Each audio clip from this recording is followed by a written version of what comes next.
Well, I just wanted to pop on here. I'm not sure why my camera isn't on. Hello. Okay, for some reason it was turned off. But anyways, good thing it wasn't turned off a little bit ago because I just hosted two private client events. My camera was on. I was having some Wi-Fi issues on intermittently. But not sure why my camera was off, but anyways, it's on now. So welcome everyone. So I just wanted to pop on here. And one of the subjects that I wanted to talk about, and I feel it's so super important. And that topic is finishing what we start. I know it sounds like common sense. Well, if we start something, why would? However, I can tell you that in the world that we live in, with constant information flowing and overwhelm at times, right? We function in a world of distractions. And during the coaching sessions that I conduct with my clients, over 4,400 of them since 2014, we have discussions about this, and it revolves around what people call the shiny object syndrome. Some clients that I've worked with have actually caught themselves doing that.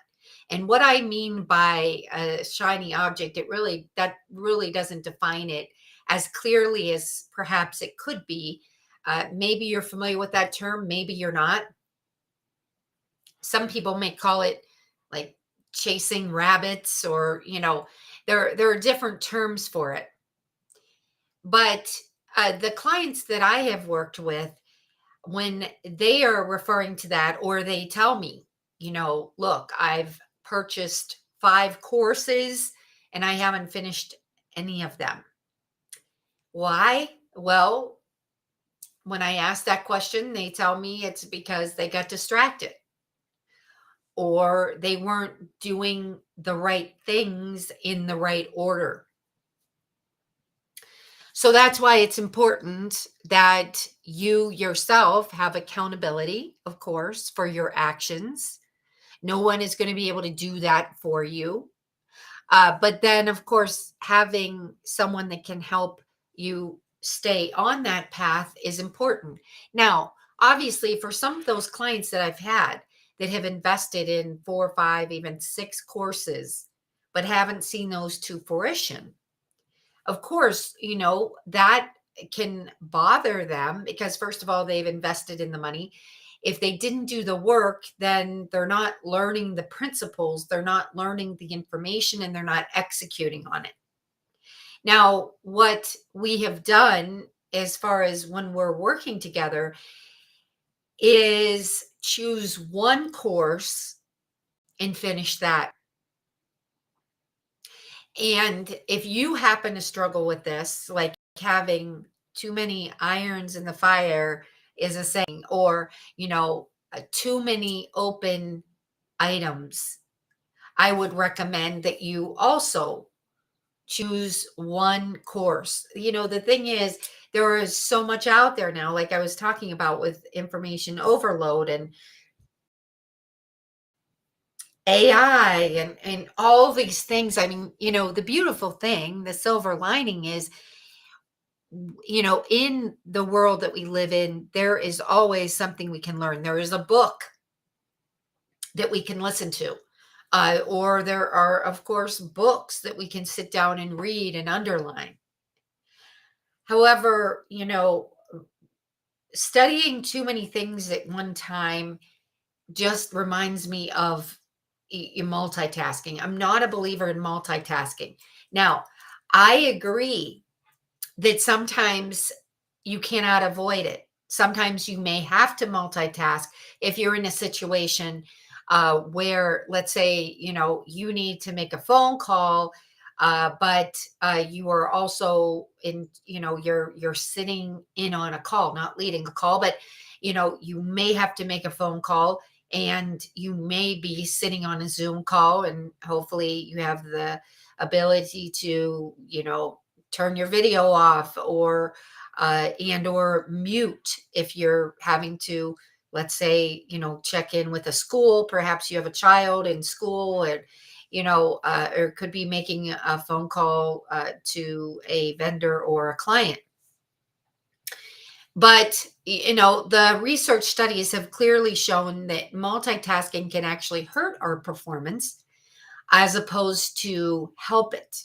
Now, I'm not debating the fact that there are many people in the world that thrive on the multitasking. However, I tend to go toward the side of monotasking. I one thing at a time, because even the studies have shown, like, if you're checking multiple email accounts, when you're shifting your brain, it's it's causing sometimes, more, it can feel uncomfortable, or it can cause more of an issue, as opposed to if you just maybe check one email address. If you have client emails that you're responsible for, check on and plan on doing maybe like 15 minutes with that email address, so that you can respond to any kind of questions or to messages that you need to respond to. And then the next, um, you know, to the next, the next action item, because it does, it can cloud our brains and our sharp thinking, of course. But what I wanted to talk about tonight is the fact that we really should finish what we start. So if you do find yourself like many of my clients did, in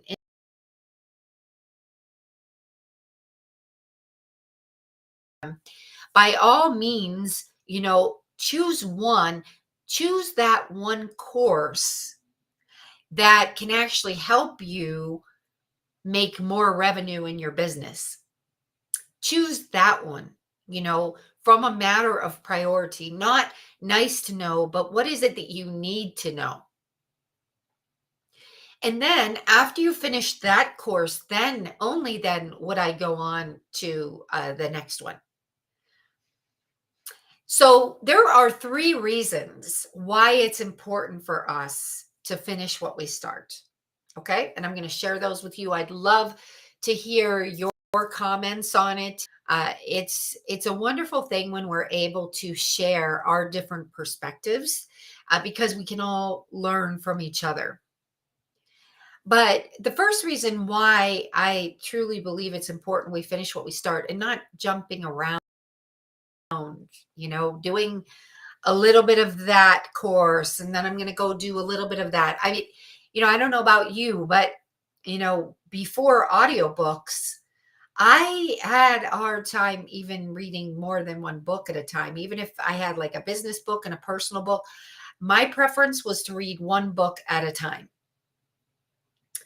So the first reason why it's important to finish what we start is, first, it cultivates discipline and it builds our resilience. If we start something, then I would say that even in order for us to start something, we should be 100% dedicated to finishing it, right?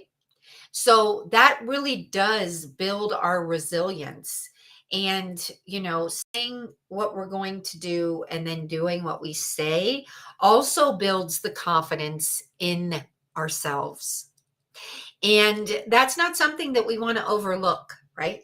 It's important that we continue to, build that confidence, that, be that good example, set that example. The second thing is, and all of you thought leaders out there know this, but it really turns vision into reality. It makes things real. And as thought leaders, I'm sure that you know that if you have a service or a product, you really had to embody that and feel that before you would even be able to launch it, right? So, finishing what you start really does turn your vision into reality, and it makes things more tangible, right? And then the third reason why we should finish what we start is really for the mental and emotional fulfillment, kind of even beyond, building that confidence in ourselves. It is fulfilling to be able to check that box off. You know, I still write things down. I'd love to know if you all write things down. I do have a list that I keep on my phone, but I also write some things down on paper because it is very gratifying to be able to check that off. And there's also something very powerful about writing things down, right? Because it's concrete. I remember when I was working with AT&T, I came across a Chinese proverb about, if it's not written, it probably didn't happen. I don't remember it word for word. But again, that relates to making it more tangible. And so I really took it to heart and made sure that I executed on it with documentation.